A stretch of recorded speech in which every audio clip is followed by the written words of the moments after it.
आमचे YouTube news channel पालिका प्रशासन सबस्क्राईब करावे ही विनंती।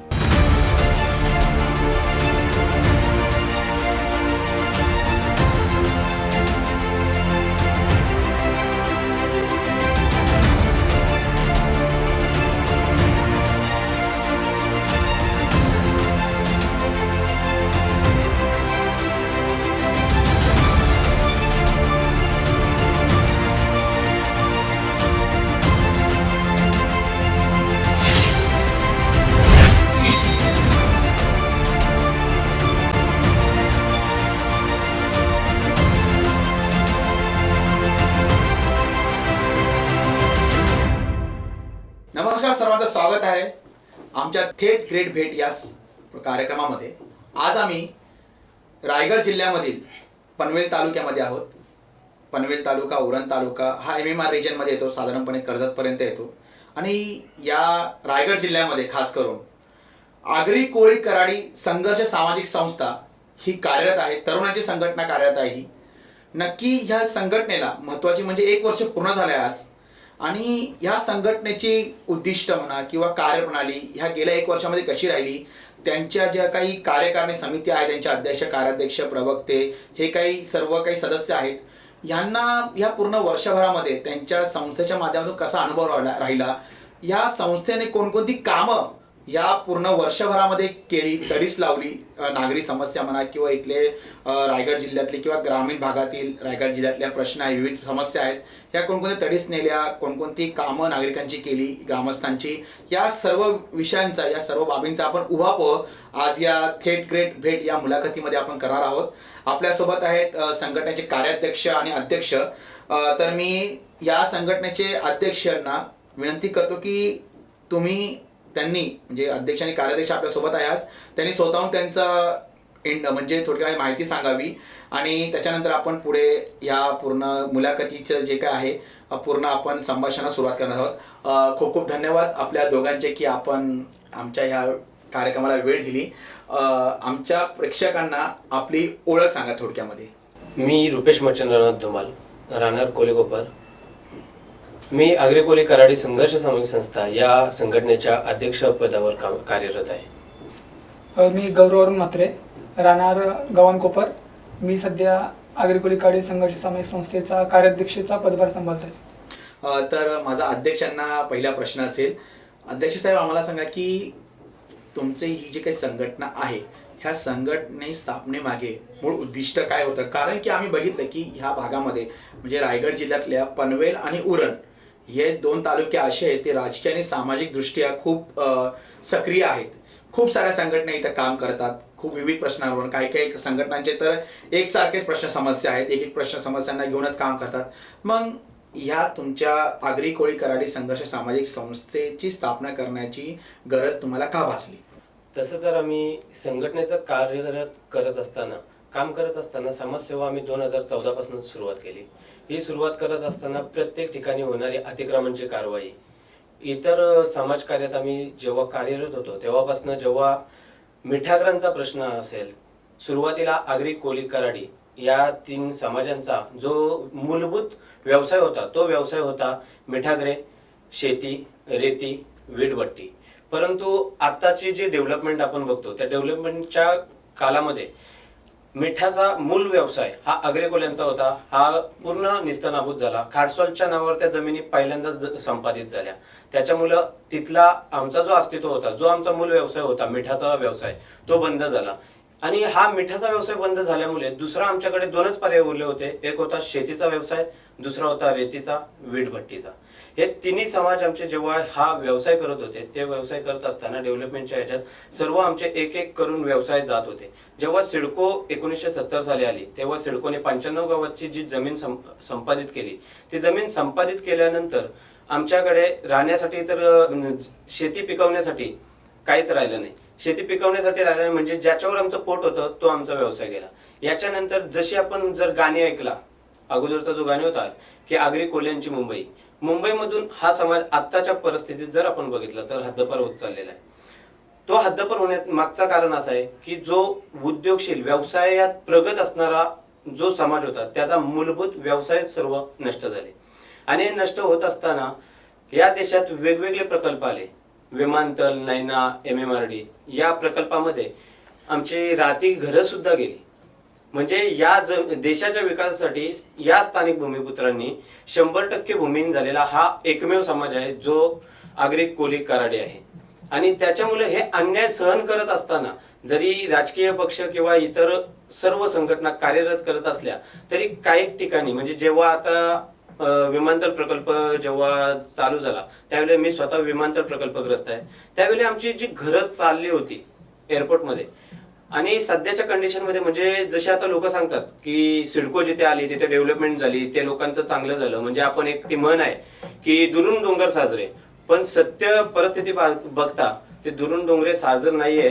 कारण की आमची अवस्था अशी झालेली आहे की आता जर आपण म्हणजे कोणीही बोलला तर आता जो कोरोना सारखा प्रादुर्भाव आलेला तेव्हा आपण सांगितलं की नाही आम्ही गावाला चाललोत, पण आमची अवस्था अशी आहे की आम्ही गावाला चाललोत हा बोलायला आमच्याकडे गावच राहिलेला नाहीये. आणि हीच परिस्थिती अभ्यासता आम्ही सर्व तरुण एकत्र आलो आणि लढा देत असताना राजकीय दृष्ट्या जरी राजकारणी आमच्या समाजाचे किती असले तरी सुद्धा ते त्यांचे राजकीय विविध पक्षांचे काम करतात. त्यांना समाजाशी काम करण्यासाठी आवड नसल्यामुळे आम्ही तरुण संघटित झालो. आणि हे तरुण संघटित झाल्यानंतर आमच्या लक्षात असं आलं की आपल्याला आपले जे हरवलेले व्यवसाय ते पुन्हा आपल्याला आपलं अस्तित्व जपायला लागेल. आणि हा अस्तित्व जपण्यासाठी आम्ही संघटनेचा जो आपला ब्रीदवाक्य आहे तो ध्यास समाजाच्या अस्तित्वाचा हा ब्रीदवाक्य मनाशी बाळगून आता रायगड, ठाणे आणि पालघर या इथे आपल्या तिन्ही ठिकाणी संपूर्ण पदाधिकारी काम करत आहेत संघटनेचे.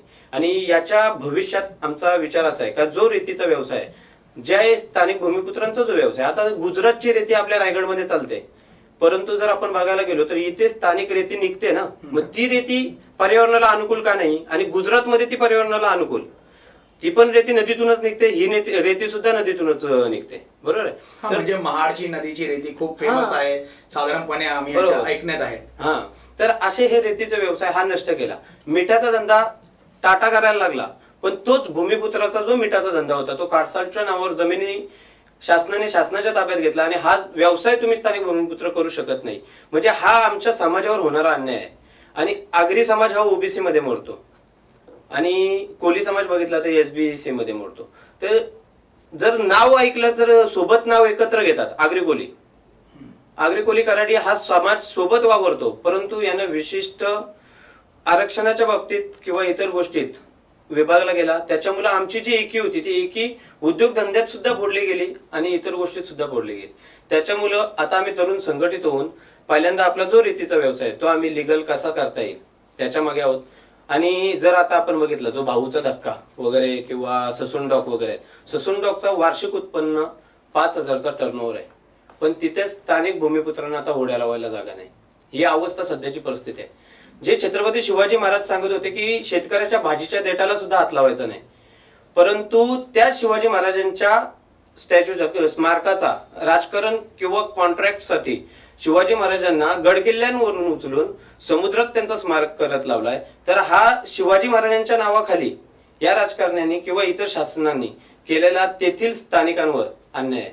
तर या अन्यायाला वाचा फोडण्यासाठी आम्ही संपूर्ण भागातील तरुण एकत्र येत ही संघटनेची स्थापना करून आज 1 वर्ष झालं. कार्याध्यक्षांकडे मी येईल. गौरवजी, आम्ही बघितलं की तुम्ही ह्याच्या अगोदर पण खूप साऱ्या संघटनांशी निगडीत आहात, संबंधित आहात. मग पुन्हा एका नवीन संघटनेमध्ये तुम्ही पुन्हा सुरुवात केली, याच्या मागचं कारण काय? कारण असं आहे की याच्या अगोदर मी स्थानिक प्रकल्प संघटनेचा अध्यक्ष म्हणजे आता सुद्धा आहे. काम करत असताना मी बघितलं की आपला जो समाज आहे म्हणजे फक्त या भागामध्येच नाही, आता आम्ही सिडकोमध्ये जे 95 गावं येतात त्या भागामध्ये मी काम करत होतो स्थानिक प्रकल्प संघटनेचा. आणि हा काम करत असताना मी बघितलं की 2016 ते 2036 एक डेव्हलपमेंट प्लॅनिंग बनवले गव्हर्नमेंटने. त्या गव्हर्नमेंट प्लॅनिंगमध्ये त्यांनी MMRD म्हणजे मुंबई प्रादेशिक शहर म्हणजे मुंबईच्या वाढत्या लोकसंख्येचा विचार करत असता मुंबई वाढली पाहिजे या दृष्टीने पालघर झाला किंवा मुंबईचा पूर्ण केलेलेच आहे त्यांनी. ठाणे आणि रायगड यामधील त्यांनी भरपूर एरिया कव्हर केलेला आहे. त्याच्यामध्ये त्यांनी त्यांचा वेबसाईटवरती मॅप डिक्लेअर केलेला आहे. या भागामध्ये जेव्हा मी लक्ष घातलं त्या भागामध्ये मी पाहिलं की या भागामध्ये राहणारा जो समाज आहे म्हणजे 100% नाही म्हणता येणार आपल्याला, पण 90% आणि याच्या बाहेर म्हणजे आज आगरी समाज झाला तर ह्या MMRDAच्या भागाच्या बाहेर आगरी समाज तुम्हाला असं बघायला भेटणारच नाही. कुठेतरी 2% किंवा 10% जास्तीत जास्त एवढंच बघायला भेटेल. तर कोळी समाज, आगरी समाज, काळे समाज या क्षेत्राच्या बाहेर राहतच नाही. आणि हा क्षेत्र जेव्हा कॅचअप केलेला आहे तेव्हा या क्षेत्रामध्ये त्यांनी भरपूर अटी टाकलेल्या आहेत. म्हणजे फॉर एक्झाम्पल सांगायचं झालं तर आज अलिबाग पर्यंत त्यांची बाउंड्री सीमा आहे. म्हणजे नैनाच्या पण पुढं MMRDA येतं. कर्जत झाला, खालापूर तालुका झाला, तर इथंशी सुद्धा त्यांनी MMRDAचे नियम लागू केलेले आहेत. आणि त्यांच्या नियमामध्ये त्यातल्या लोकांना अजून पण माहिती नसेल की तिथं कुठलाही बांधकाम करत असताना MMRDAची परवानगी घेणं गरजेचं आहे.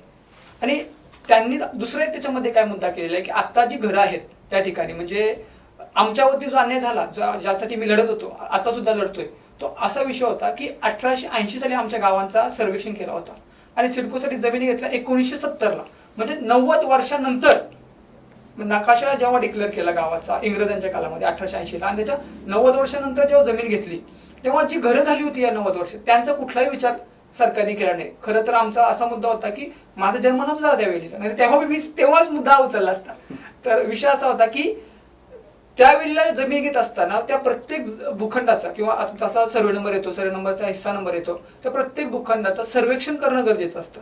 आणि तो सर्वेक्षण न केल्यामुळे, आता मी RTI टाकलं होतं, RTIचं उत्तर सुद्धा आपल्याकडे आहे की त्यांनी सर्वेक्षण नाही केलं, कुठल्याही भूखंडात सर्वेक्षण नाही केला. त्याच्यामुळे त्यांना त्या जमिनीवरती असलेली जी घरं होती ती लक्षात नाही आली.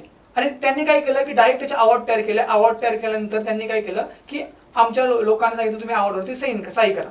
पण आमच्या लोकांनी काय ते मान्य नाही केलं. त्यासाठी आमच्या लोकांनी आंदोलन केलं, त्याच्यावरती गोळीबार झाला, 5 हुतात्मे झाले. हुतात्मे झाल्यानंतर सुद्धा लोक जमीन द्यायला तयार नव्हती.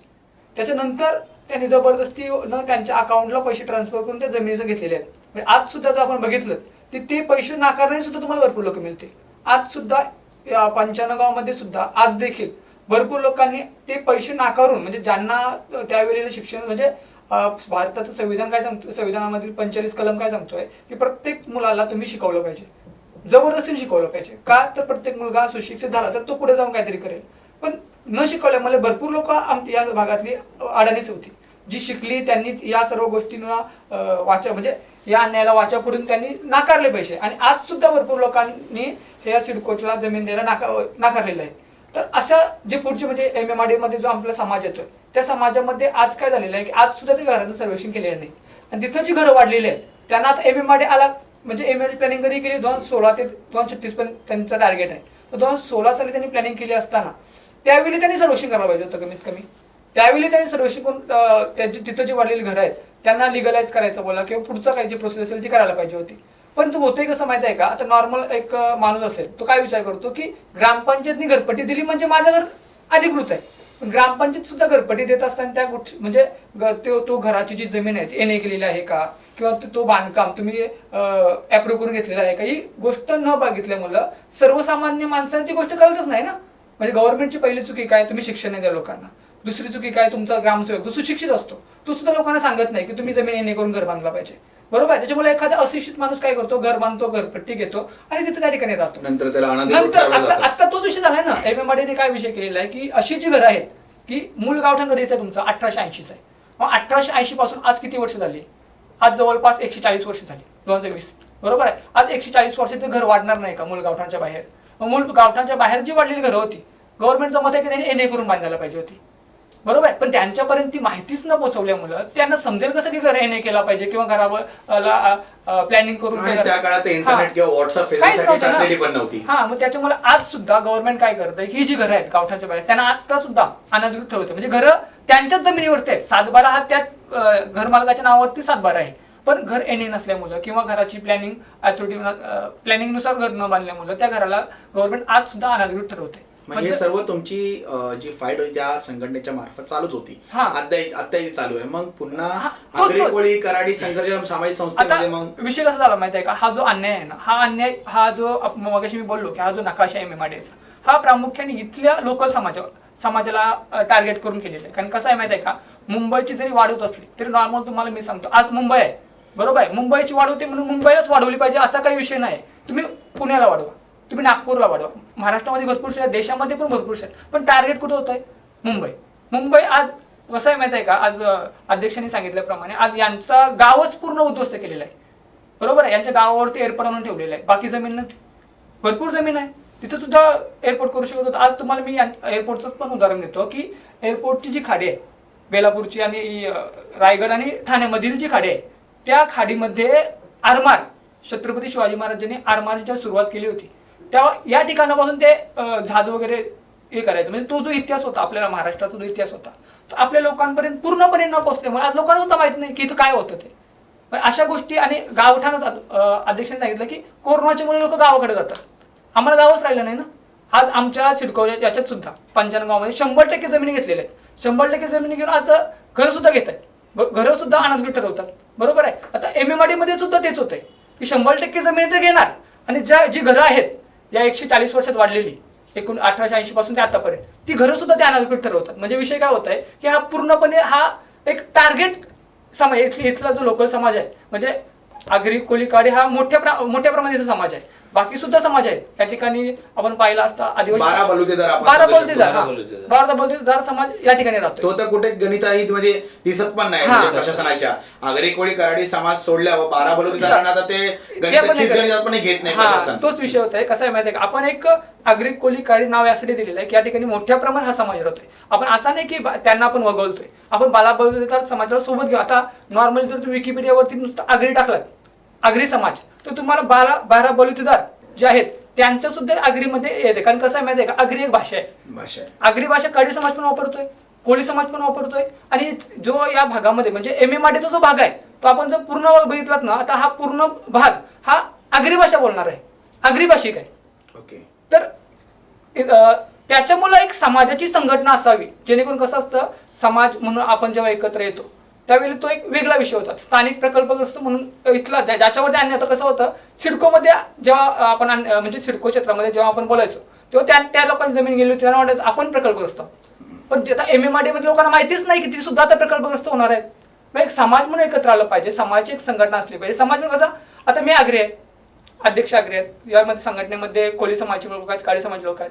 आता ज्यावेळी आपण समाज म्हणून एकत्र येतो लोकांना माहिती असतं मी समाजाचा आहे मी संघटित झालो पाहिजे. तर त्याच्यामुळे आपण एक सामाजिक संघटना म्हणून आपण ही संघटनेची स्थापना केली. म्हणजे तुमचं असं म्हणणं आहे साधारणपणे की आगरी कोळी आणि कराडी हे तिन्ही समाज एकच बोलीभाषा वापरतात. त्यांचे कल्चर एकच आहे. फक्त कामामुळे हा समाज वेगळा झालेला प्रत्येकाचं म्हणजे आगरी समाज मिठाचं करायचं आगार कोळी समाज मच्छीमारी करायचा आणि कराडी समाज रेती विटा भट्टी ह्या गोष्टी करायचा. म्हणजे कामामुळे वेगळे झालेला समाज भाषा एकत्रच वापरतो. तर तुम्ही एकत्र आणण्याचा साधारणपणे या सामाजिक संस्थेमध्ये प्रयत्न केला असं तुमच्या बोलण्यावरून दिसून येतंय. मला सांगा की जसं आम्हाला जिथपर्यंत माहित होतं की ही संघटना फक्त रायगड जिल्ह्यासाठी मर्यादित आहे पण तुम्ही मगाशी बोलले अध्यक्ष साहेब की ही पालघरमध्ये पण कार्यरत आहे आता ठाण्यामध्ये पण कार्यरत आहे. मग नक्की ह्याचा जो कार्यक्षेत्र वाढवण्याचं कारण काय असावं? कार्यक्षेत्र वाढवण्याचं कारण असं आहे की जेव्हा आपण म्हणजे मराठा समाजाचे मूक मोर्चे निघले आपण बघितले बरोबर आहे. तो समाज संपूर्ण संघटित होता. त्यांची पावर तेवढी होती की देवेंद्र फडणवीसांना सुद्धा मुख्यमंत्र्यांना तेव्हा बॅनर लावायला लागले की मराठा आरक्षणाला मराठ्यांना आपण आरक्षण जाहीर केला म्हणून. ही त्यांच्या संघटितपणाची ताकद होती. मग आम्ही तोच विचार केला की जर आपण रायगडमध्ये संपूर्ण आपला तरुण समाज एकत्र होत असेल तर तोच समाज आपण ठाणा आणि पालघर आणि मुंबई मधला सुद्धा आपण एकत्रित केला पाहिजे. आता आपल्या संघटनेचे जे सल्लागार आहेत ते सल्लागार आहेत चुनाभट्टीचे. तर चुनाभट्टीला जो चुनाच्या भट्ट्या लागायच्या ना तो सुद्धा आगरी समाजाचा व्यवसाय होता आणि पण तो सुद्धा बंद झाला आताच्या परिस्थितीत. तर त्याच्यामुळे आम्ही असा विचार केला की आता आपण ठराविक ठिकाणी न राहता संपूर्ण ठिकाणी महाराष्ट्रात किंवा देशात जिथे कोळी समाज आहे आगरी समाज आहे तिथले सर्व समाज आपण संघटित करून जरी ठाण्यामध्ये प्रॉब्लेम झाला आपल्या समाजावर कुठे तर आपण इथून आवाज तिथे ठाण्यामध्ये उचलला पाहिजे. आज रायगडमध्ये प्रकल्प येत असतील विशिष्ट पुढे MMRD मध्ये येणार आहेत तेव्हा तिथल्या समाजासाठी इथला हा सामाजिक तरुण हा तिथे गेला पाहिजे कारण की त्यांच्या प्रश्नांना किंवा अन्यायाला वाचा फोडण्यासाठी. यासाठी आपण संघटनेचा कार्यक्षेत्र असा ठराविक मर्यादित न ठेवता जिथे जिथे समाज आहे तिथे आपण काम करू अशी आम्ही कार्यप्रणाली डिसाईड केली. मला सांगा कार्याध्यक्षजी घरोजी की आपण आता 1 वर्ष तुम्हाला झालं या संघटनेमध्ये सामाजिक संस्था तुम्ही रन करत आहात तर या 1 वर्षामध्ये रायगड ठाणे पालघर या तिन्ही जिल्ह्यांमध्ये म्हणजे मला दोघांनाही प्रश्न आहे तुम्ही एकेकाने उत्तर देतो कारण की प्रत्येकाला वेगळा अनुभव आला असेल संघटना एक असेल. या तिन्ही जिल्ह्यांमध्ये तुम्हाला असा एक प्रकारचा समाजाची जाणवली का वेगळ्या समस्या होत्या तिन्ही जिल्ह्यांमध्ये गौरवजी? आता मी मगाशी बोललो ना की या 3 जिल्ह्यामध्ये जो एक कॉमन प्रश्न आहे तो प्रश्न आहे जमिनींचा. बरोबर आहे. आणि जमिनींच्या प्रश्नाला धरूनच बाकी प्रश्न उद्भवतात. कारण कसं असतं माहिती आहे का, आता व्यावसायिक प्रश्न झाला, व्यावसायिक प्रश्न सुद्धा जमिनीला धरून असतो. कारण इथल्या समाजाचा जो व्यवसाय तो जमिनीसोबतच नष्ट होतोय, त्याच्यामुळे तो सुद्धा प्रश्न उद्भवतोय. बरोबर आहे. त्याच्या बरोबर शिक्षणाचा प्रश्न येतात. आता तुम्हाला एक जुनं उदाहरण देतो मी की आमच्या समाजामध्ये आहे ना, म्हणजे आपण बोलतो कसल त्याची जमीन राहील त्याचं घर, हा कायदा इंदिरा गांधींनी काढला असं आपण बोलतो. पण नॉर्मली या कायद्याची जी बेसिक सुरुवात आहे ही सुरुवात झाली होती आपल्या अलिबाग तालुक्यामधून.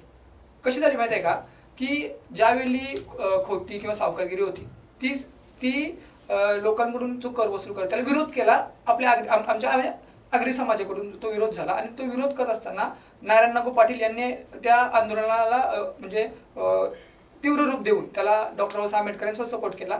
आणि तो आंदोलन करत असताना नारायण नागू पाटील त्यामध्ये एकदम महत्त्वपूर्ण भूमिका साकारत होते. पण त्यांचा आता तुम्ही जो प्रश्न विचारलात की कॉमन विषय शिक्षणाच्या बाबतीत जर आपण बघितलं तर नारायण नागू पाटील हे एका झाडावर पडल्यामुळे त्यांचा जरा पायाचा प्रॉब्लेम झाला होता आणि त्यांना शेती करता येणार नाही म्हणून त्यांना वडिलांनी शिक्षणासाठी पाठवलं आणि ते प्राध्यापक झाले. विषय काय होता की शेतीमध्ये जो मिळणारा उत्पन्न होता किंवा अन्य जे व्यवसाय होते त्याच्यामध्ये जो मिळणारा उत्पन्न होता मोठ्या प्रमाणात होता. व्यवसाय म्हणजे आज पण आपण बघा की आपल्यामध्ये आपण सध्या त्यांना बिझनेसमॅन बोलतो.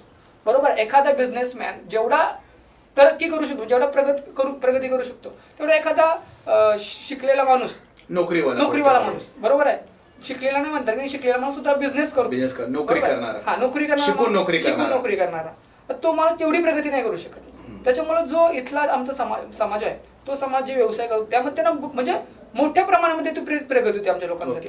आणि ती प्रगती आता जमिनींच्या सोबत नष्ट होते. त्याच्यामुळे तो शिक्षणाचा प्रश्न पण उद्भवतोय, व्यवसायाचा मुद्दा सुद्धा उद्भवतोय आणि नोकरी म्हणजे शिक्षणाचा कसा तर आमची लोक याच्यामध्ये अग्रेसर असल्यामुळे शिक्षणाकडे वळत नव्हती.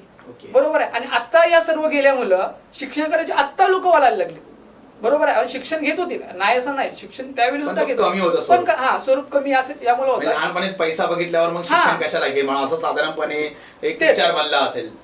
तर असा कसा विषय होतोय की शिक्षणाचा जो विषय आहे ना त्याच्यामध्ये आमच्या लोकांना ना जास्त करून म्हणजे पहिल्यापासून नसल्यामुळे आता लोकांना नक्की शिक्षण घ्यायचं काय, पुढे कसं शिक्षण आहे ते माहिती पडत नाही. त्यासाठी सुद्धा आम्ही MPSC UPSC कॅम्प घेण्याचे किंवा लोकांना जर त्याच्या नवीन अन्य सायंटिस्ट आता प्रणित पाटील आमच्या समाजाचा सायंटिस्ट जो नासामध्ये सध्या काम करतोय, असे एक स्टेप पुढे चाललेला आहे.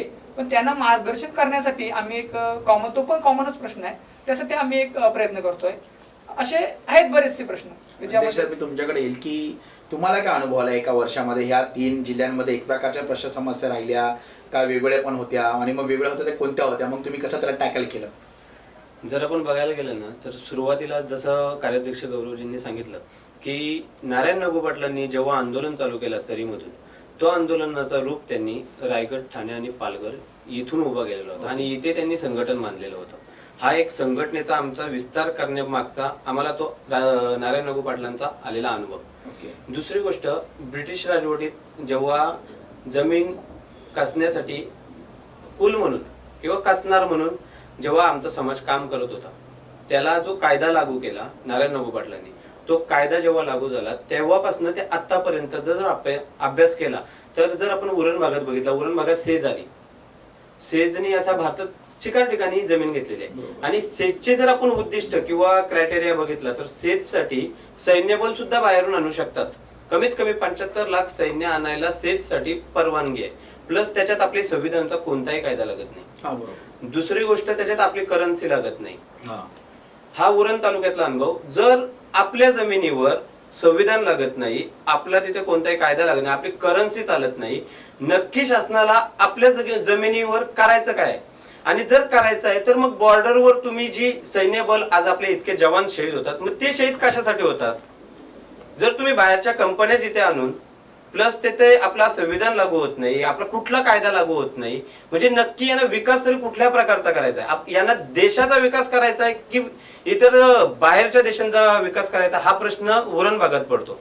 नंतर रायगड भागाचा जो नवीन अनुभव म्हणजे आताचा जर आपण पनवेल तालुक्यातला जो विमानतळाचा अनुभव बघितला तर आता कमीत कमी शेकडो एकरचे डोंगर हे फॉरेस्टने विकलेत मी सांगतोय सर. इथे डेव्हलपमेंट होते, भराव इतर गोष्टींसाठी फॉरेस्टने सरळ सौदा करते मोठमोठ्या कॉन्ट्रॅक्टरांशी किंवा ठेकेदारांशी, बरोबर आहे. मग ते डोंगर ते तसे विकू शकतात. मग ते तसे विकण्यापेक्षा आमची गाव उठवण्यापेक्षा जर तुम्ही तोच विकास तिथे फॉरेस्टच्या किंवा शासनाच्या जमिनीवर केला असता तर आज आमचा गाव पण जिवंत असता आणि डेव्हलपमेंट सुद्धा झाली असती. विमानतळ त्या डोंगरच्या म्हणजे कुठे करू शकत होते ना. आणि फॉर एक्झाम्पल बरोबर आता पर्यावरणाचा जर नाश सांगतात किंवा पर्यावरणाला अनुकूल हे आमचे व्यवसाय नाही असे सांगतात. मी 850 हेक्टर मधली विमानतळासाठी मँग्रोव्ह कापणे कांदलवने म्हणजे ज्याला पर्यावरणाचा फुफ्फुस म्हणतात ती 850 हेक्टर मधली कापली गेली आणि सरकार सांगते आम्ही दुसरीकडे लावली. 850 हेक्टर मधली कांदलवने यांना लागू शकतात का? नाही लागू शकत ना. मग एवढा म्हणजे गावासोबत तुम्ही यांचा सुद्धा पर्यावरणाचा सुद्धा नाश केला. मग तोच जर आगरी कोली कराडी हे समाज रेती व्यवसाय वीटभट्टी व्यवसाय करत होते, आता केमिकल कंपन्या MIDC मध्ये चालतात, त्यांचं प्रदूषण होत नाही का? त्यांचं जर प्रदूषण होतोय तरी सुद्धा त्या राजरोसपणे चालू शकतात का? तर ते धनदागडे आहेत, पैसे देतात.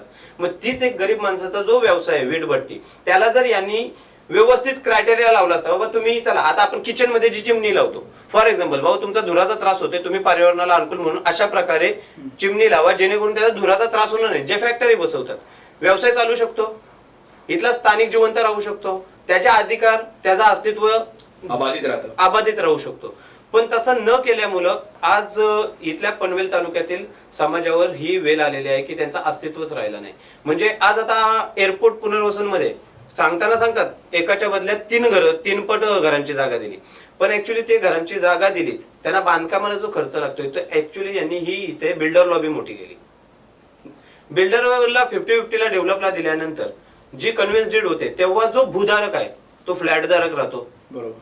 मग जो फ्लॅटधारक आहे त्याचा वॉचमॅन जी म्हणजे ज्याची जमीन ज्याचं अस्तित्व त्या बिल्डिंगचा वॉचमॅन सांगणार की सेट मी ही सोली केली आहे, गाव जार आहे.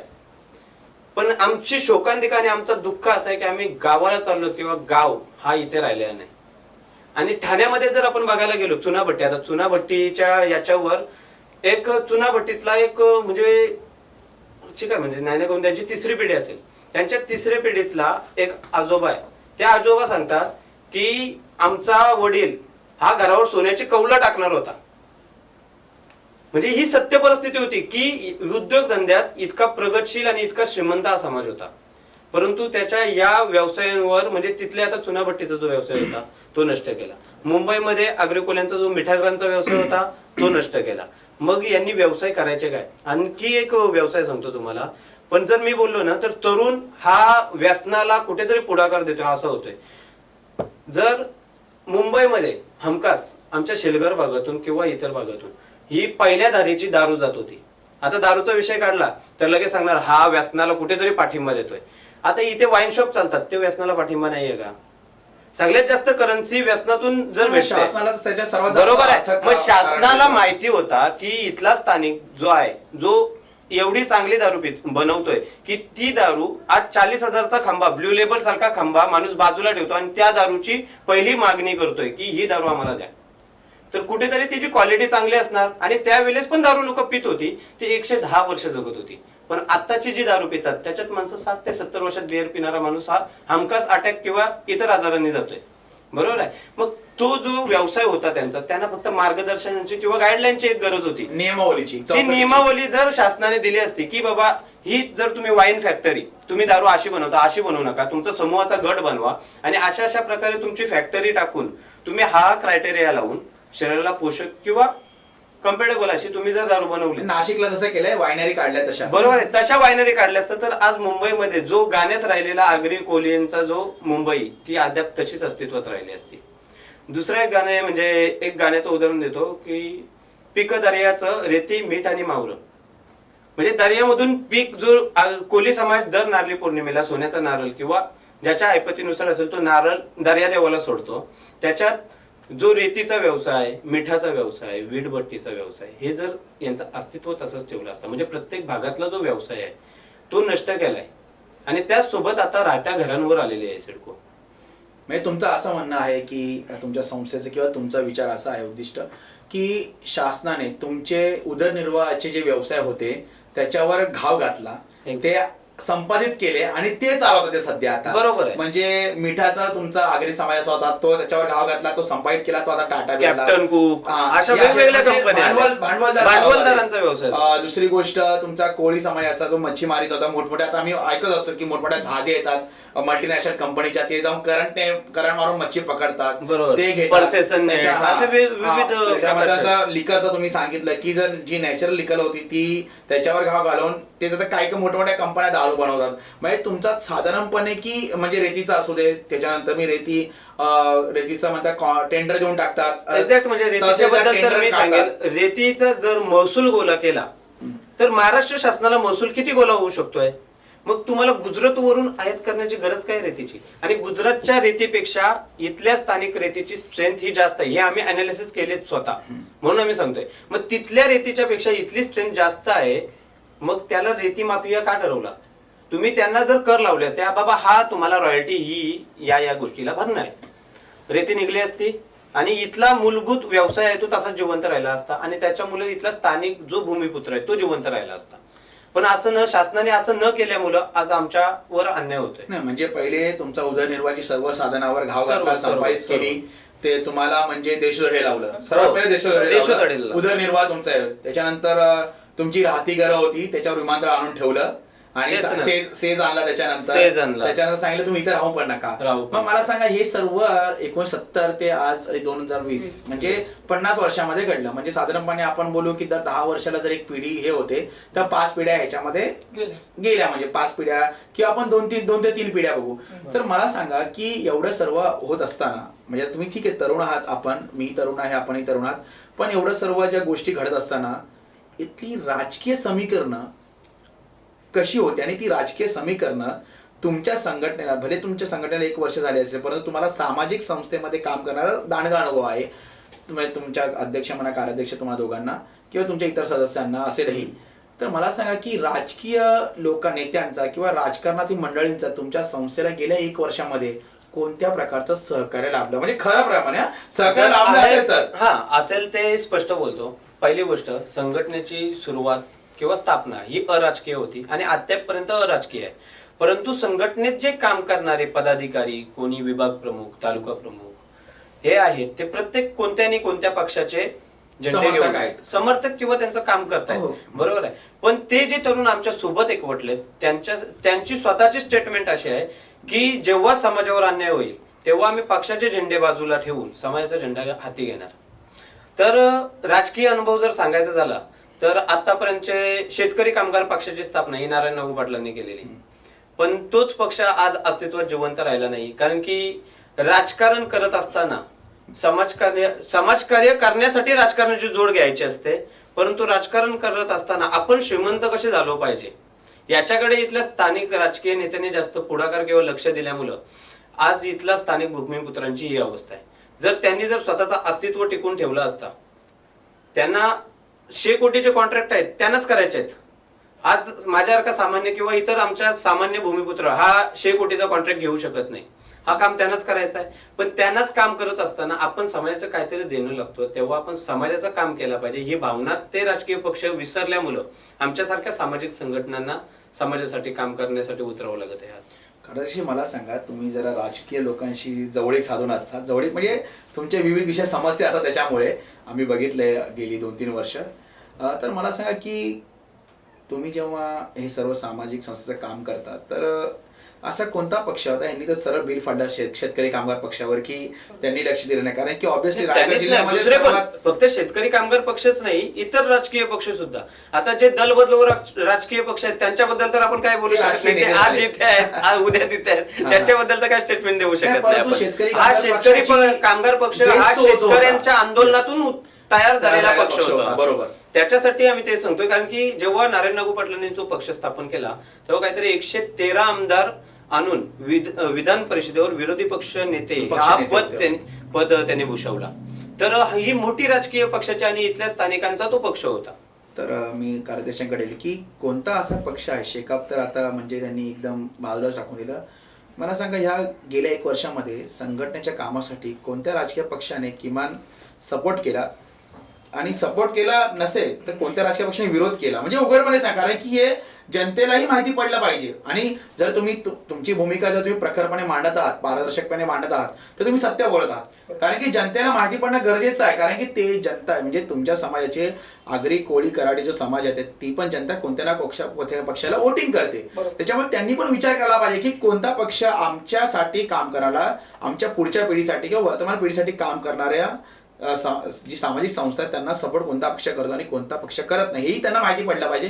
काय सांगाल आपण त्याविषयी? आता बघा, मी पक्षाच्या बाजूने घेणार आणि पक्षाला विरोध पण नाही करणार. कारण कसं आहे माहिती आहे का, आता आम्ही जेव्हा संघटनेचं काम करत होतो तेव्हा संघटनेने जे समाज म्हणजे आमचा मेन ब्रीदवाक्यच आहे की ध्यास समाज अस्तित्वाचा, आणि समाजाचं अस्तित्व टिकवण्यासाठी आम्हाला काही राजकीय लोकांनी मदत केली, काही लोकांनी विरोध सुद्धा केला, आणि पण तो विरोध इनडायरेक्टली होता आणि सपोर्ट डायरेक्टली होता. आता फॉर एक्झाम्पल सांगायचं झालं तर ज्यावेळी 10 गावांची शाळा आपल्याला शाळेसाठी जो विरोध चालू होता, म्हणजे शाळा देत नव्हती सिडको आपल्याला, त्यावेळी आम्ही जिल्हा परिषदमध्ये गेलेलो आणि जिल्हा परिषदमध्ये त्यावेळी बांधकाम सभापती म्हणतात अस्वत पाटील ना, अस्वत पाटील बांधकाम त्यांनी चांगलं सहकार्य केलेलं. त्याचबरोबर इथले जे जिल्हा परिषद सदस्य होत्या म्हणजे आता सुद्धा आहेत ते रवींद्र पाटील असतील, ते आमच्या सोबत इथे येऊन तिथं त्यांनी ठणकावून सांगितलेलं की जर आमच्या लोकांवरती अन्याय होत असेल तर तुम्ही पण आमच्या म्हणजे ते एका पक्षी दोन्ही पण हे पण एका पक्षी रवींद्र पाटील, तर जर एकाच पक्षाचे आता तुम्ही जर आपल्याच पक्षाचे सभापती असाल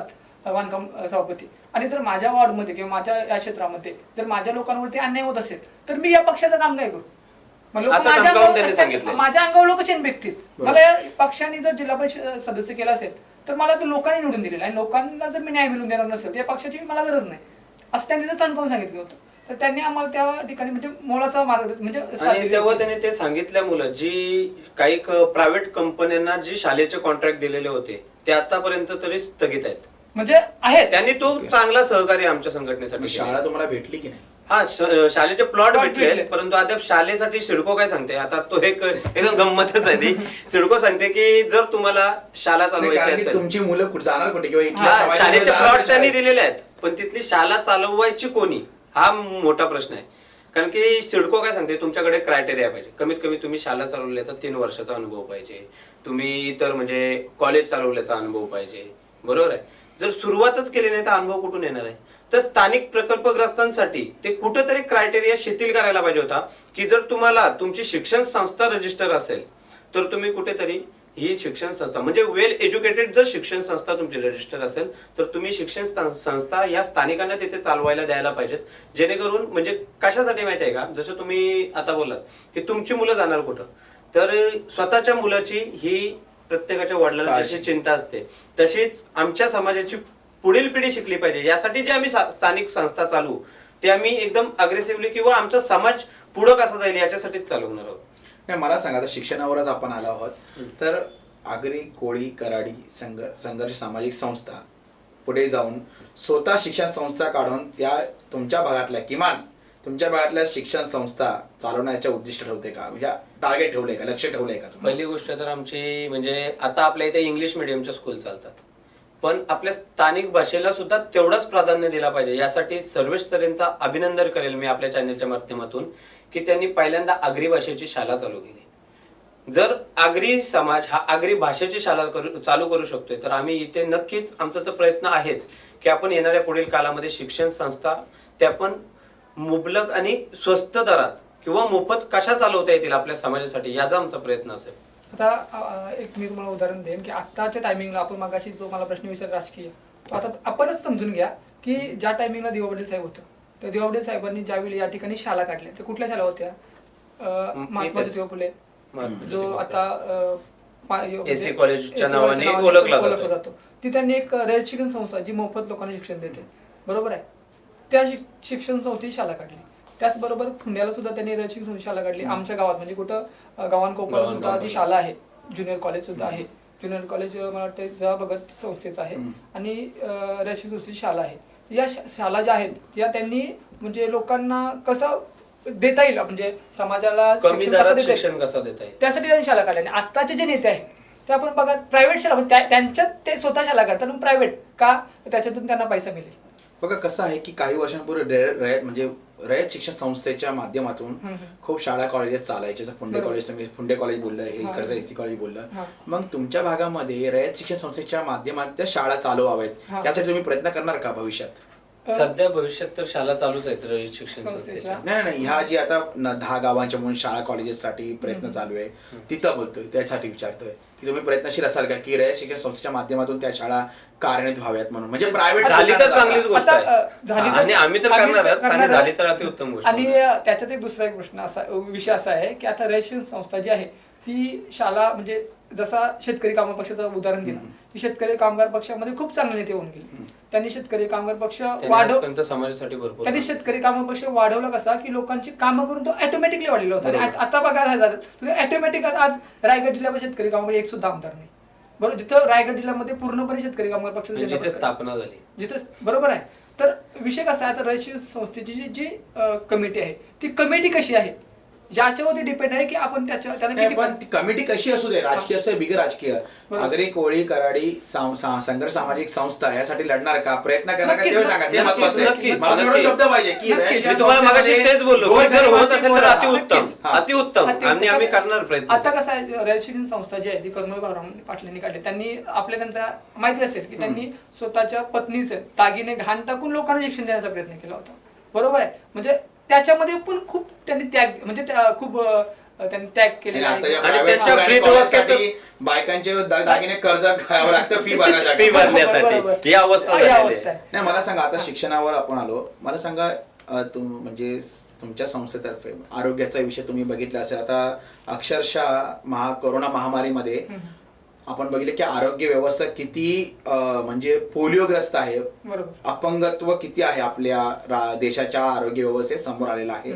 तर मला सांगा की गेल्या वर्षभरामध्ये आरोग्य विभागामध्ये आरोग्य चांगलं राहावं तुमच्या समाजातील नागरिकांचं, त्यासाठी तुम्ही काय प्रयत्न केले, म्हणजे काय कोणते कार्यक्रम राबवले असे? आरोग्यासाठी जर आपण रक्तदान शिबिर हेच कार्यक्रम राबवलेला आहे. म्हणजे स्पेशली असं म्हणजे मॅरेथॉन बोला किंवा इतर उपक्रम की तुम्ही स्वच्छता काय घेतली पाहिजे, हे तर पहिल्यापासून कोणाला म्हणजे सांगायची गरज लागली नाही. कारण की जो कोणी, साधी गोष्ट आहे, कोणी जेवताना स्वतःच्या हात धुतो. पण कोरोनाचा जो तुम्ही विषय सांगितला, जर मला तर त्या कोरोनावर असा प्रश्न पडतोय की नक्की त्याच्यात पण इंटरनॅशनल लेवलचा जो झालेला आहे राजकारण, जर बघायला गेलो तर राजकारणच आहे. कारण की आतापर्यंतचा तुम्ही जसं बोललात की आरोग्यामध्ये आपण किती अपंगत्व आहे आपल्या याच्यात, ते आपल्याला दिसतोय. मग आपले डॉक्टर इतके किती हुशार झाले की 100 मध्ये ते कोरोनामुळे प्रखरपणाने हे जाणवून आलं. पण मी आपल्याला सांगतो की आम्ही बघतो की जेव्हा उरण भागामध्ये, पनवेल भागामध्ये किंवा रायगड जिल्ह्यामध्ये कुठेही जेव्हा ऍक्सिडेंट होतं तेव्हा पनवेल अन्यथा नवी मुंबई या ठिकाणी जावं लागतं, पुण्याला जावं लागतं वरती. तर मला सांगा, रायगड जिल्ह्यामध्ये म्हणजे किमान रायगड, ठाणे, पालघर, जर ठाणे पालघरमध्ये जरा थोडं मला की सिटी थोडा अटॅच आहे मुंबई किंवा अर्बन एरिया, मात्र रायगड जिल्ह्यामध्ये आपण बघितलं की प्रायव्हेट हॉस्पिटल्स मोठ्या प्रमाणावर आहे, फक्त प्रायव्हेट. तुमच्या संस्थेच्या माध्यमातून पुढे जाऊन किमान हॉस्पिटल उभारणी करावी गोरगरिबांसाठी. गोरगरीब म्हणजे मी तर म्हणतो तुमच्या समाजातल्या गोरगरिबांसाठी हॉस्पिटल उभारावं. त्याच प्रकारे बघा, शासकीय हॉस्पिटलबद्दल मी बोलणार नाही, मात्र जे प्रायव्हेट हॉस्पिटल्स आहेत बघा, हे प्रायव्हेट हॉस्पिटल जे उभे राहिले आहेत ना, ते तुमच्या जमिनीवर उभे राहिलेत, बरोबर की नाही? किमान ह्या हॉस्पिटलांच्या मध्ये तुमच्या समाजाच्या लोकांना रिझर्वेशन असावं, ही तरी काय मागणी तुम्ही कराल का? याच्यासाठी आमची मागेच म्हणजे कमीत कमी 2 आठवड्यात किंवा 1 महिन्याच्या अगोदर फक्त आम्ही झूम ॲप किंवा इतरद्वारे फक्त आमची चर्चा झाली. तेव्हा आमच्या चर्चेत आम्ही निकष असा लावला की आता इथे मोठमोठ्या कंपन्या आहेत. MIDC मध्ये चिकर सेव्हिस फंड आहे, वापरतात कुठे? कन्याकुमारी, नांदेड. तुम्ही प्रदूषण कुठं करताय? इथल्या भागात. JNPT जो प्रदूषण कुठे करतोय? इथे. जो ज्याचा ट्रॅफिकचा त्रास, ज्याचे ऍक्सिडेंट होतात कुठे? इथल्या स्थानिक भूमिपुत्रांना. आणि त्यांचा CRS फंड हा वापरला जातो कुठे? दुसऱ्या ठिकाणी. त्यांनी आता शिवस्मारक बनवला, पण त्याच्या जास्त उरण मध्ये ही कालाची गरज होती की हॉस्पिटल व्हायला पाहिजे होतं. तर उरण सामाजिक संस्था म्हणजे आता जी आपली आगरी कोली कराडी संघर्ष सामाजिक संस्था, ही संस्था कार्यरत असताना याच्यात चिकार संघटना एकत्र झालेल्या आहेत. म्हणजे जसा गौरव म्हात्रे जसा स्थानिक प्रकल्पग्रस्त संघटनेचा अध्यक्ष होते, मी शिवक्रांती मावला या संघटनेचा अध्यक्ष होतो. अशा सर्व संघटना आम्ही एकत्र केलेल्या. तर उरण सामाजिक संस्था जे आता सध्या उरणमध्ये हॉस्पिटल झाला पाहिजे यासाठी काम करते. तर आम्ही सुद्धा त्यांच्या सोबत राहून तोच काम लवकरात लवकर कसा करून घेता येईल याच्यासाठी प्रयत्न करू. कारण की आपण डिवाइड झाल्यामुळं प्रत्येक संघटना, जशी तुम्ही मागाशी बोलात, चिकार संघटना आहेत आणि वेगवेगळी मागणी करतात, पण तीच मागणी जर एक मागणी आपण सर्व संघटना एकत्र येऊन केली तर ती मला तरी वाटते की लवकर मान्य होईल.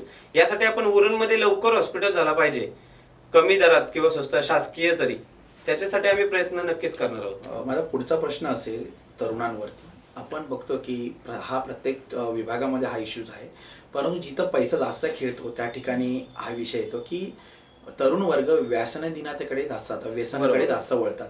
आणि म्हणजे जसं आम्ही अनुभवतो, मी कोणावर आरोप करत नाही येथील तरुणांवरती, म्हणजे ते वाईट वाटायला नको, पण आम्ही जे बघतो तर आणि चर्चेमधून समोर येतं किंवा आम्ही बातम्या बनवत असतो त्यावेळेस आम्हाला कळतं, तर इकडचा समाज ली तरुण वर्ग जो आहे तो व्यसनाधीनताच्या मार्गावर लागलेला आहे, म्हणजे विविध प्रकारच्या.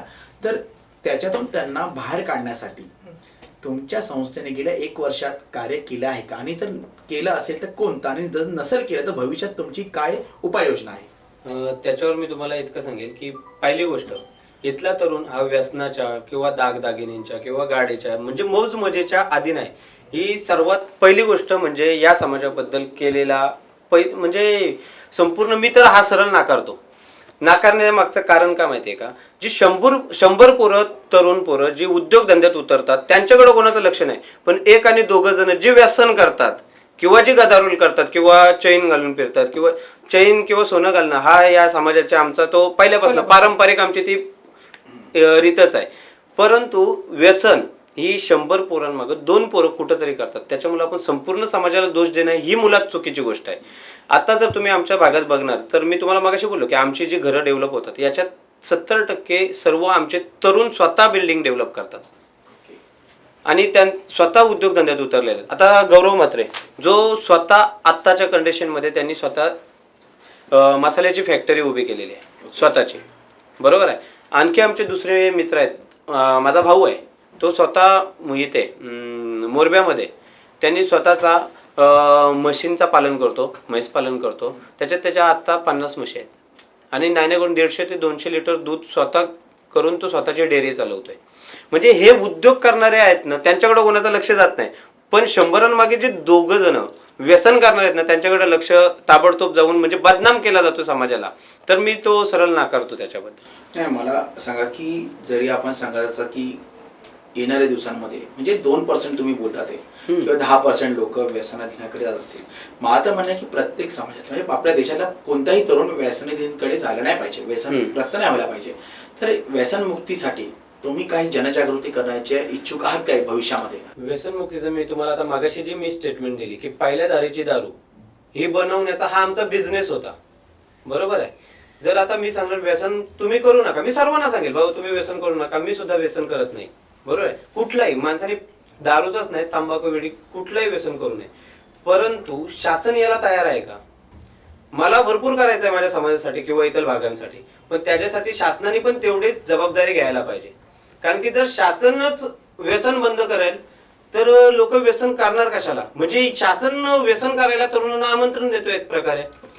सिगरेटवर लिहितात नो स्मोकिंग किल, स्मोकिंग किल. आपलं म्हणणं की प्रशासकीय स्तरावरच व्यसनाधीनतेकडे जे आहे लोक म्हणजे ते प्रोत्साहित करणं चुकीचं आहे, त्यांनी बंद केलं. ऍक्च्युअली शासनानेच ही गोष्ट बंद केली पाहिजे. कसं आहे माहितीये का, आता बघा मी भरपूर लोकांकडून ऐकलंय किंवा भरपूर लोकांचं चर्चा झाली या विषया संदर्भात, आणि आता पण आपण बघा की कोरोनाच्या याच्यामध्ये गव्हर्नमेंटला टॅक्स कमी पडतोय म्हणून त्यांनी दारूला वाईन शॉप सुरू केली, बरोबर आहे. पण सांगायचा मुद्दा असा आहे की भरपूर लोक सुद्धा काय बोलतात की दारू झाली किंवा बाकीचे जे काही असे व्यसनाकडे जाणारे जे मार्ग आहेत त्यामधून गव्हर्नमेंटला रिन्यू म्हणजे उत्पन्न मिळतं. आणि आपण जर 300-400 वर्ष अगोदरची जी गोष्ट बघाल तर छत्रपती शिवाजी महाराजांनी त्यांचं जो मावलं होतं त्यांना ठणकावून सांगितलं होतं की कोणीही व्यसन करायचं नाही, बरोबर आहे. त्यांनी स्त्रीला सुद्धा मातेचा दर्जा दिला होता, बरोबर आहे. म्हणजे आता जे लेडीज बार चालतात किंवा दारूचे हे आता जर गव्हर्नमेंट एका फटक्यात बंद केलं, नोटबंदी कशी एका दिवसात केली, रातोरात बंद, बरोबर आहे. तसं एका फटक्याचं बंद केलं तर त्याचा 1 महिनाभर इफेक्ट पडेल. कारण आपण बहुतेकांना गोष्ट माहिती आहे, एखादा भरपूर दारू पिणारा जो माणूस असतो तो दारूशिवाय जगू शकत नाही, बरोबर आहे. पण त्याच्यावरती आपण मेडिकल ट्रीटमेंट करून त्याला चांगला करू शकतो. जर गव्हर्नमेंटची खरोखर इच्छा असेल तर ते करू शकतं डायरेक्टली. कारण की हा विषय मी का घेतो, कारण की तुमची तरुणाची संघटना आहे, आज नाही उद्या हे व्हायरस प्रकारचा आहे, कुठे कधी ना कधी फोपवणार आहे. बरोबर. प्रशासन तर अशा काही गोष्टी करणार नाही. काय प्रशासन काय एवढा मोठा काय चांगला रूलर नाहीये. राज्यकर्ते कधीच अशी करत नाही, कारण की त्याच्यातून त्यांना माहिती की दारू माणूस कसे किंवा व्यसन माणूस कसंही पूर्ण करतो स्वतःच.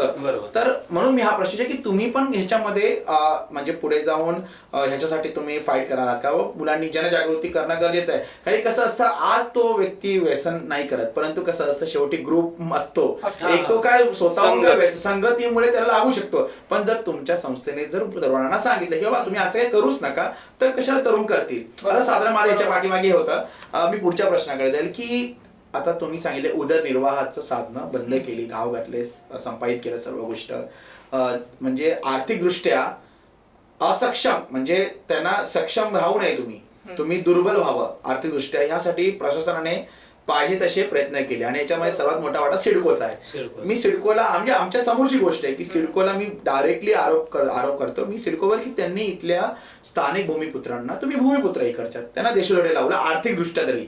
ओके. आणि आता ते म्हणजे घराच्या दृष्टिकोनातून लावलं ते, पण आर्थिकदृष्ट्या त्यांनी देशोधडे लावलं. तर मला सांगा की तुमच्या समाजात, या तिन्ही समाजामध्ये आता तरुण वर्ग शिकतोय, तो व्यवसायात उतरतो, याच्याकडे भांडवल आहे, तो व्यवसायात उतरतो, ज्याला वाटतं की नोकरी करायची नोकरी करतो. परंतु जसं आपलं मगाशी बोलणं झालं की ह्यांना प्रॉपर मार्गदर्शन मिळणं खूप गरजेचं असतं.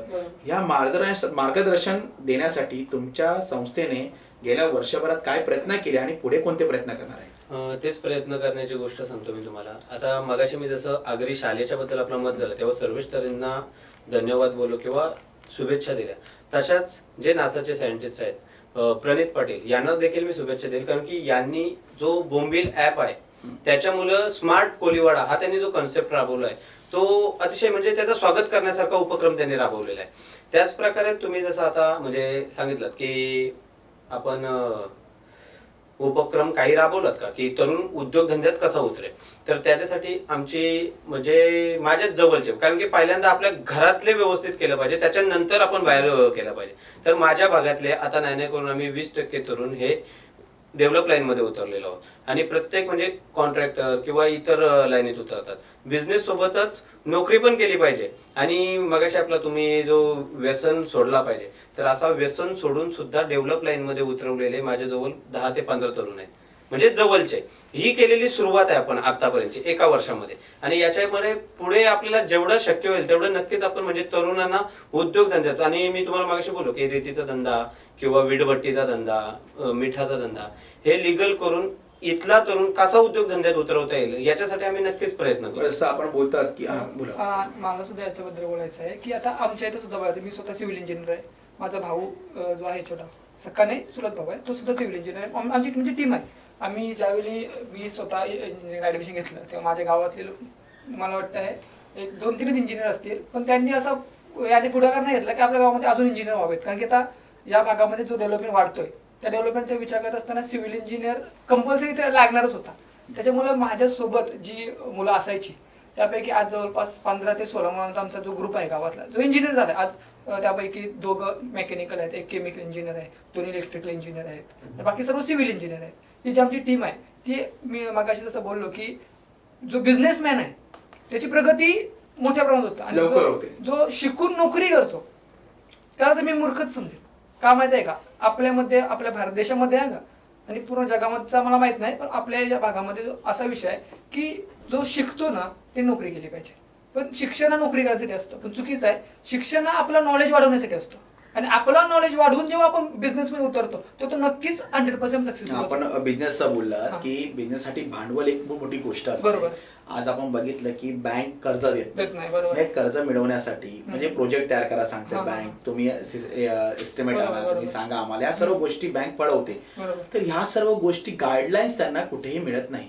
गाईडलाईन्स देण्यासाठी तुमची संस्था काही प्रयत्नशील असेल का, किंवा जॉब फेअर करणे, मार्गदर्शन शिबिर नाबवणे, व्यवसाय उद्योग व्यवसायासाठी? मला मागाशी जो बोललो की माझ्या भावाचं म्हणजे काकाच्या मुलाचं जो मोरब्याला मशीनचा तबेला आहे त्याचा त्यांनी सेम गाईडलाईन, आम्ही गाईडलाईन देऊनच त्यांनी तो उभा केलेला आहे. आणि सेम तसंच शेळी पालनात पण म्हणजे जी पांडुरंग कृषी म्हणून संस्था आहे, त्या संस्थेचं जर सर्टिफिकेट असलं तर शेळी पालनासाठी पटकन लोन, बँक वगैरे लोन करते. तर त्यांच्या गाईडलाईन आमच्या चालूच आहेत ओके. सध्या. परत आता सीएमएजीपी मधून सुद्धा आपल्याला लोन प्राप्त होतो.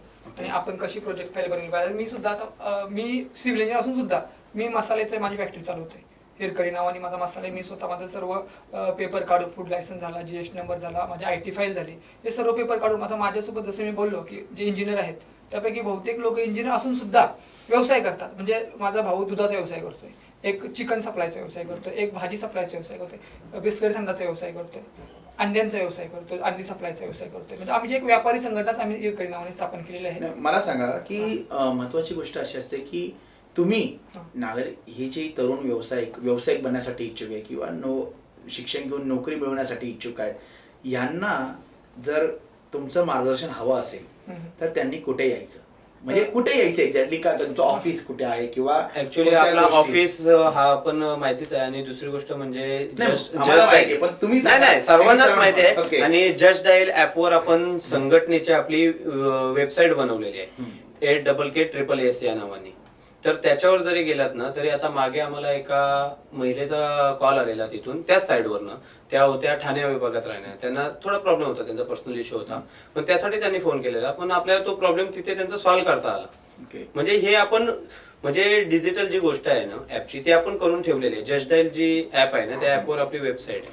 माझा पुढचा प्रश्न असेल की समाजामध्ये, प्रत्येक समाजामध्ये महिला वर्गाला एक वेगळं स्थान दिलं जातं.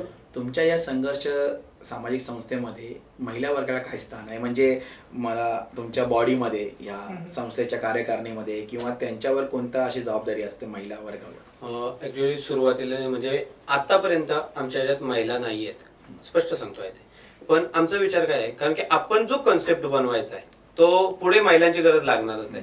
आणि आमची चर्चा पण तशा ठराविक म्हणजे ज्या समाजसेवेत काम करतात किंवा ज्या आता एक त्यांचं नाव लक्षात नाही, पण आता IPSC त्यांनी परीक्षा, UPSCची परीक्षा दिलेली आहे, त्या पण आगरी समाजाच्यात आहेत. त्यांच्याशी पण आमचं बोलणं चालू आहे की महिला संघटन हा आमच्या सोबत दुसरा एक शिक्षणाची म्हणजे क्रीडा, शैक्षणिक, कला या सर्व आपण वेगवेगळ्या संस्था याच्यात पार्ट बनवणार. हा, त्या विंग मध्ये आहेत ना, त्या विंग मध्ये आपण तसे म्हणजे क्रायटेरिया ठेवणार आहोत प्रत्येकासाठी. आणि महिलेला सुद्धा आपण समानतेचा दर्जा देऊन आपण पुढे कार्यरत करणार आहोत. माझा पुढचा प्रश्न असेल की राजकारणाविषयी असेल. आता आपण जसं उदरनिर्वाहाचं म्हणजे खूप मुख्य मुद्दा घेऊन तुम्ही चालले, म्हणजे इथले जे स्थानिक आहे आगरी, कोळी, कराडी समाजातले, त्यांचा उदरनिर्वाहाचे जे व्यवसाय होते, मिठागर, रेती, वीटभट्टी आणि कोळी, मच्छीमारी, तर हे लिगलाइज करून त्यांना व्यवसायाचा हक्क मिळवून द्यायचा आहे. हे तुम्ही खूप मोठा प्रश्न उचललेला आहे आणि तुम्ही फाईटही करतात आहे. पहिला प्रश्न असेल की ह्या फाईटसाठी तुम्ही प्रशासकीय स्तरावर फक्त पाठपुरावा करत आहात की कोर्टामध्ये न्यायालय म्हणजे जाऊन न्याय व्यवस्थेचे पण दरवाजे तुम्ही ठोठावतात? पहिली गोष्ट, न्यायालयात जाण्यासाठी आपल्याला पहिल्यांदा आपला पुरावा किंवा बेस बनवावा लागतो, हा सर्वांना माहिती आहे. तर तो बेस बनवत असताना आता रेतीचा जो आहे तो आम्ही सर्व पत्रव्यवहार केलेला आहे. जेव्हा शिवसेनेचे आमदार मनोहर भोईर यांनी आम्हाला मदत केलेली होती तेव्हा आम्ही त्यांना पत्रव्यवहार केलेला होता. तर तो विधानसभेमध्ये हिवाळी अधिवेशनात तारांकित प्रश्न म्हणून त्यांनी विधानसभेत मांडलेला आणि त्याच्यावर चर्चा झालेली त्या मुद्द्यावर, रेतीच्या व्यवसायावर. आणि तो घेऊन आम्ही गौण खनिज खाता अलिबागला आहे, तिथे आमच्या म्हणजे फेरी चालूच आहेत.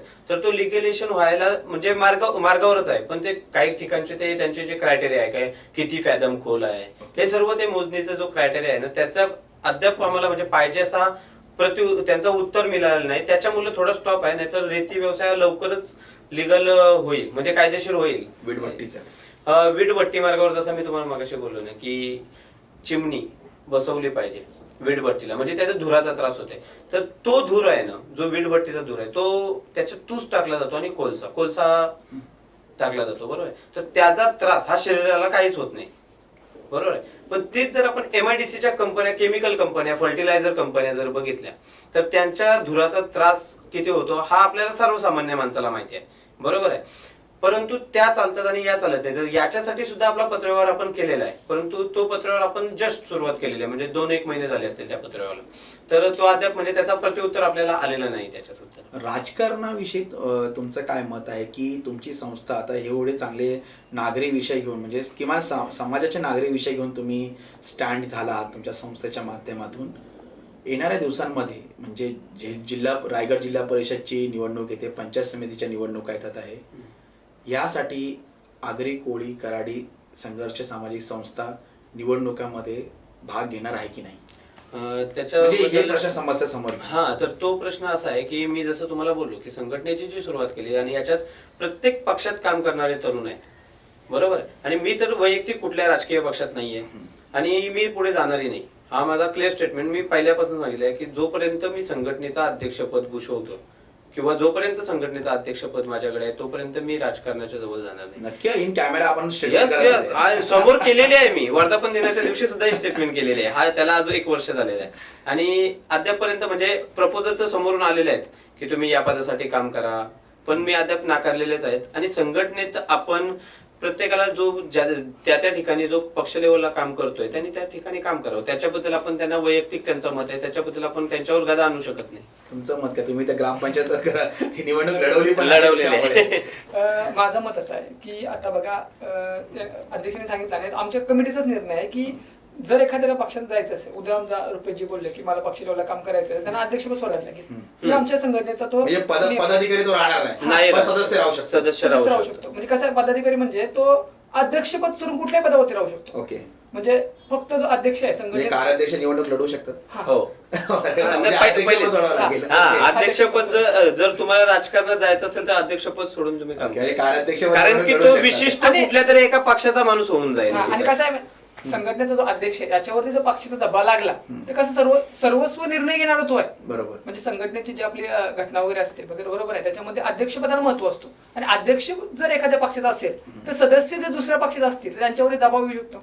त्याच्यामुळे अध्यक्ष जर कुठल्याच पक्षात, आपली समाजाची संघटना न राहता कुठल्या विशिष्ट पक्षाची संघटना होऊन. मला सांगा, जर म्हणजे आता तुमचे जे काही प्रश्न समस्या आहेत एअरपोर्टच्या बाबतीत म्हणा किंवा राज्य शासनाच्या बाबतीत म्हणा, स्थानिक स्वराज्य संस्था म्हणजे झेडपीशी म्हणा, पंचायत समिती म्हणा, कुठे ना कुठे तुमच्या ह्या प्रश्न समस्यांचा संबंध प्रत्यक्षपणे या स्थानिक स्वराज्य संस्थांच्या जवळ जातोच.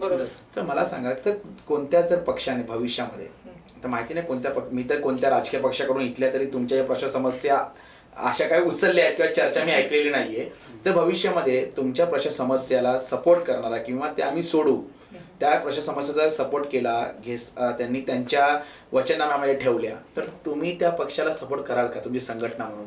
त्या पक्षाला राजकारणासाठी सपोर्ट नाही पण समाजासाठी नक्कीच सपोर्ट असेल. जर आपल्या समाजाचं काम होत असेल त्या पक्षाकडनं तर आपण नक्कीच स्वागत करू. आता माग मनोहर भोईरेंनी सांगितलं आम्ही स्वतः त्यांना जाऊन पर्सनली भेटून घेतलं. त्यांनी अधिवेशनामध्ये जो तारांकित प्रश्न उचलले आम्ही त्यांना सपोर्ट म्हणजे इलेक्शनच्या टायमिंगमध्ये सांगता येणार, पण त्या पिरियडमध्ये त्यांना आम्ही म्हणजे जाऊन आतापर्यंत काय झालंय की जे काय अशा राजकीय पक्ष असतात ते अशा तुमच्यासारख्या तरुणांच्या आणि खूपच अग्रेसिव्ह असणारे आणि अभ्यासू वृत्तीच्या, तुम्ही अग्रेसिव्ह सुद्धा असतात आणि अभ्यासू वृत्तीचे पण असतात, आणि अशा संघटनांना फक्त निवडणुकामध्ये वापर करून घेण्यासाठी मतदानाच्या हिशोबाने ते सांगतात, त्यांच्या वचननाम्यामध्ये टाकतात.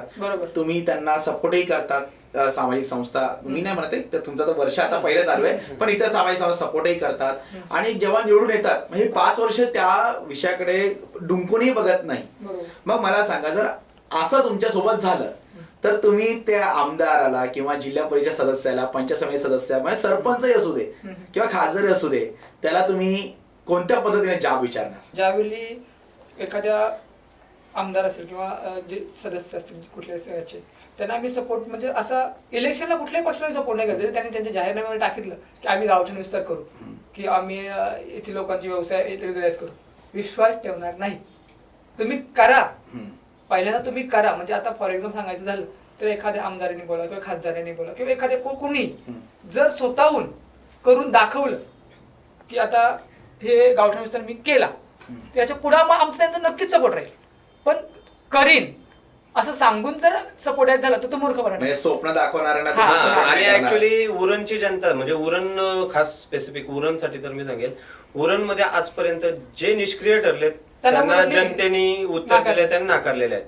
आणि संशय आताचे जे नाकारणार आहे का? नक्कीच आणि आता सध्या परिस्थितीत जे आमदार आलेले आहेत ते बोललेले की कराडी समाजाची आम्ही केंद्रात नोंद करू, पण आज 2.5 वर्ष व्हायला आले अद्यापपर्यंत काही नाही. ते सांगतात आता आमची सत्ता नाही. ओके. वचननाम्यात त्यांनी मतं मिळवली की नाही, आम्ही असं- कराडी समाजाची नोंद करू, पण तुमची इथे सत्ता नसली पण केंद्रात तर सत्ता आहे. हे अशी फसवणूक झालेली आहे. म्हणून जोपर्यंत करत नाही तोपर्यंत मत नाही. माझा शेवटच्या प्रश्नाकडे आपण जाऊया. येणाऱ्या पुढच्या वर्षामध्ये आता हा पहिला तुमचा 1 वर्ष पूर्ण होत आहे. येणाऱ्या आता आपण चर्चेमध्ये पूर्ण गेल्या 1 वर्षामध्ये तुम्ही काय केलं आणि येणाऱ्या वर्षामध्ये काय विविध मुद्द्यांवर आपण काय करणार याच्याविषयी आपण उहापोह केला. परंतु येणाऱ्या वर्षामध्ये तुमचं टार्गेट काय असेल अध्यक्ष तुमचं, तुम्ही मला सांगा की सामाजिक संस्थेचं टार्गेट काय असेल, म्हणजे अशा कोणत्या 3-4 विषय इश्यूज असतील किंवा 5 इश्यू आपण पकडू की याच्यावर तुम्ही, मी जसं सांगतो 5 तर 3 आपण पकडू की पुढच्या 1 वर्षामध्ये तुम्ही ते अचीव्ह करणारच म्हणून.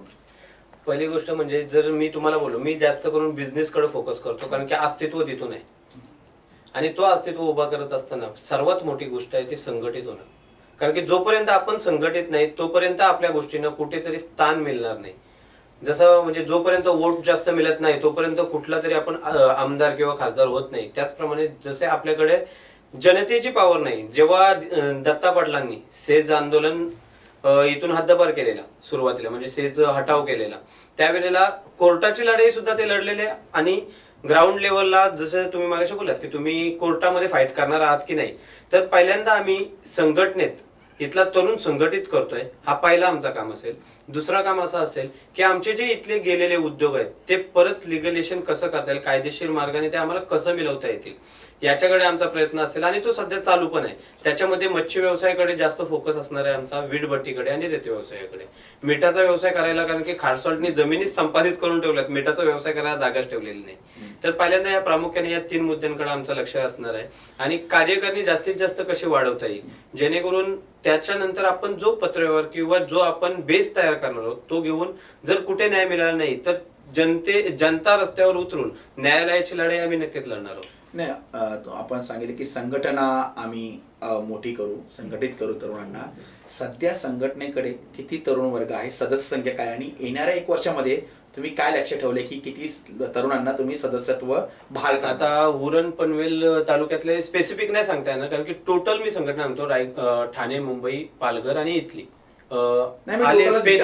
टोटल 4667.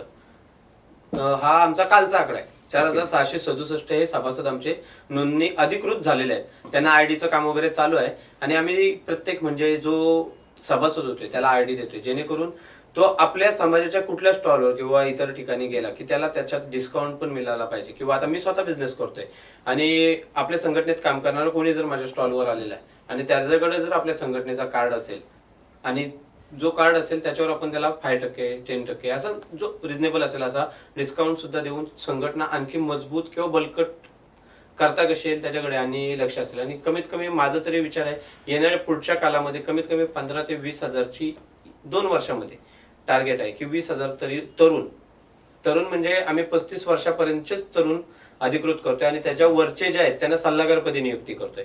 म्हणजे 36 जे पुढच्या आहेत ना त्यांना आम्ही सल्लागारपदी नियुक्ती करतोय. कार्याध्यक्षांकडे येईन मी. साधारणपणे तुमची संघटना पुढच्या वर्षामध्ये किती कार्यक्षेत्र व्यापेल, म्हणजे गावोगाव म्हणा, तालुका म्हणा, ग्रामपंचायत लेवलला म्हणा, किती अशी कार्यक्षेत्र व्यापण्याचं तुमचं लक्ष आहे? आता जिथं मगाशी अध्यक्ष सांगितलं जिथे आपला समाज आहे त्या ठिकाणी आपल्याला कार्यक्षेत्र करायचंच आहे, बरोबर आहे.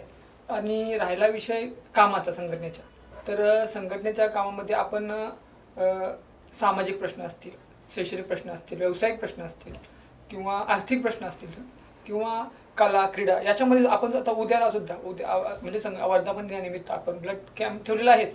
त्याचसोबत आपण एक क्रीडा अकॅडमी सुद्धा ओपन करतोय संघटनेची, म्हणजे जेणेकरून आपल्या समाजामधील जे होतकरू तरुण आहेत जे स्पोर्ट्समध्ये ॲग्रेसिव्ह आहेत त्यांना संघटनेमार्फत आपण काही ना काही फुलाची पाकळी मदत करू शकतो. तर त्यांना आपण पुढे नेण्यासाठी जे काही आपले करता येईल ते करण्यासाठी आपण अकॅडमीची सुरुवात करत आहोत. तुमचं संस्थेचं अर्थकारण कसं चालतं? म्हणजे मेंबरशिपला काय तुम्ही कॉस्ट ठेवली आहे का खिशातून पैसे लष्कराच्या भाकऱ्या बाजाची कामं चालू आहेत? ऍक्च्युली कसं आहे माहिती आहे का, आम्ही प्रत्येक जण बिझनेस करतोय. जसं सांगितल्याप्रमाणे जी आमची कोर कमिटी आहे, त्या कोर कमिटीमध्ये मी स्वतः डेव्हलपर आहे, मसाल्याची कंपनी चालवते. दुसरे आणखी दोघे डेव्हलपर आहेत. मी थोडं थांबवतो. मी हा प्रश्न यासाठी विचारला कारण की खूप साऱ्या संस्था अशा असतात की ते निर्माण तर होतात, स्थापना होतात, परंतु कोणत्या ना कोणत्या राजकारणाकडून फंड घेऊन चालवला जातात आणि मग त्याचं रूपांतर नंतर आमच्या राजकीय होतात नंतर. आर्थिक गोष्टी कशी चालते त्यासाठीच मी सांगतोय की आम्ही स्वतः बिझनेस मध्ये आहोत आणि आमचा असा विषय की आपला जो प्रॉफिट असेल त्याच्यामधले 5%, 2% ज्याला जसं जमेल तसं ते आम्ही संघटनेमध्ये जमा करतो आणि त्याच्यावर संघटनेचं काम चालवतो. तुमच्या म्हणजे रायगड जिल्हा, पालघर जिल्हा, ठाणे जिल्हा हे तुमचं कार्यक्षेत्र आहे, मूळ कार्यक्षेत्र, गाभा कार्यक्षेत्र आपण बोलू शकतो.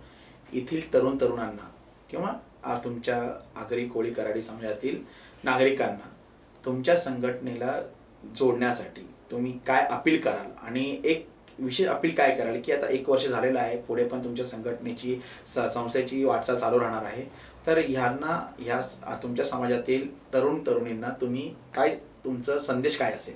संदेश माझा असा असेल की आपला अस्तित्व तर इथून पूर्ण हरवत चाललेलंच आहे. म्हणजे पिकवायचो मीठ आणि किती अन्याय आलो तरी राहायचो धीट, परंतु आता पोटचा घास सुद्धा गेलेला आहे. त्याच्यामुळं जो आपला व्यवसाय होता तो व्यवसाय आपण नव्या जोमाने कायदेशीररित्या चालू करतोय. शिक्षण क्षेत्राकडे आपण लक्ष देतोय आणि कला क्षेत्राकडे, आणि जसं सांगितलं असं उद्या आपण क्रीडा क्षेत्राची जी तयारी करतोय, म्हणजे काही आता MPSC लेवलला जी ग्राउंड लेवलची तयारी लागतोय ती तयारी आपण संघटनेमार्फत तरुणांना मोफत कशी करून घेता येईल याच्यासाठी आपण काम करतोय. तर या सर्व गोष्टींना लक्षात घेता आपल्या समाजाचं अस्तित्व टिकला पाहिजे, यासाठी आपल्या संघटनेचा ब्रीदवाक्य सुद्धा तेच आहे की ध्यास समाजाच्या अस्तित्वाचा. हा धरून जसं आपण चाललो मगाशी आपल्या रयत शिक्षण संस्थेची अशी आपली चर्चा चाललेली, त्या संघटनेचं ब्रीदवाक्य आहे स्वावलंबी शिक्षण हेच आमचे ब्रीद. तो ब्रीदवाक्य सुद्धा मी तरुणांना शिक्षण क्षेत्रात देईल की स्वावलंबी बनून शिक्षण कसं घेता येईल आणि आपलं अस्तित्व कसं निर्माण करता येईल याच्यासाठी आपण नेहमी प्रयत्नशील असतो. कार्याध्यक्षाची आपण काय संदेश द्याल, काय आवाहन कराल तुमच्या समाजातील तरुणींना? समाजामध्ये जो अन्याय होतोय त्यासाठी तसं माझ्यावरती जर अन्याय होत असेल तर मला एक अपेक्षा असते की माझी कोणतरी मदत केली पाहिजे किंवा मला एक साथ पाहिजे कोणासाठी. तर असं भरपूर लोक सध्या संघटनेला येऊन मिळत आहेत. म्हणजे संघटनेची वाढ जी आहे ती संघटनेच्या कामामधून होत आहे आणि संघटना जे प्रकारे काम करतोय त्या कामामधून लोक आकर्षित होत आहेत. त्याच्यामुळे लोकांना आव्हान करायचं म्हणजे या आणि संघटनेला मिला, त्यापेक्षा जे आपण काम करतोय ते काम बघून लोक जे येतात ते आम्हाला अपेक्षित आहे आणि त्याप्रमाणे आम्ही काम करतो. खूप खूप धन्यवाद अध्यक्षांचे आणि कार्याध्यक्षांचे. तर अशा प्रकारे आपण आगरी कोळी आणि कराडी संघर्ष सामाजिक संस्था ज्याला 1 वर्ष पूर्ण झालेली आहेत त्यांचे अध्यक्ष आणि कार्याध्यक्षांचे विचार, त्यांच्या संस्थेच्या स्थापनेविषयीची उद्दिष्ट हे जाणून घेतले. त्याचप्रकारे गेल्या 1 वर्षामध्ये त्यांनी कोणकोणत्या मशाली म्हणजे पेटवल्या आणि त्या तेवत कोणत्या ठेवल्या, कोणत्या कार्याच्या, याविषयी त्यांनी माहिती सांगितली. येणाऱ्या दिवसांमध्ये म्हणजे भविष्य काळामध्ये त्यांचं लक्ष काय असेल हे त्यांनी सांगितलं. म्हणजे एक प्रकारे कामामुळे वेगळा झालेला समाज हा म्हणजे काम आगरी समाजाचं काम वेगळं होतं, कोळी समाजाचं वेगळं होतं, कराडी समाजाचं वेगळं होतं, परंतु त्यांचं कल्चर एकच होतं. हा समाज एकत्र आणण्याचं काम एक तरुणांना, या तिन्ही समाजातील तरुणांना एकाच व्यासपीठावर आणण्याचं काम या आगरी कोळी कराडी संघर्ष सामाजिक संस्थेच्या माध्यमातून होत आहे. आम्ही त्यांना त्यांच्या येणाऱ्या पुढच्या सर्व कार्याला शुभेच्छा देतो आणि त्यांनी जे एक मशाल पेटवली आहे समस्या आणि प्रश्नांची, भूमिपुत्रांच्या, प्रकल्पग्रस्तांच्या आणि समाजातील नागरिकांच्या समस्या आणि प्रश्नांची, ते मशाल ते हातात घेऊन त्यांना यश प्राप्त हो अशीच आम्ही अपेक्षा करतो. आणि पुन्हा एकदा आपल्या दोघांची खूप खूप आभारी आहोत आम्ही की आपण आम्हाला वेळ दिला आणि तुमच्या इथून पुढच्याही कार्याला खूप खूप आमच्या शुभेच्छा.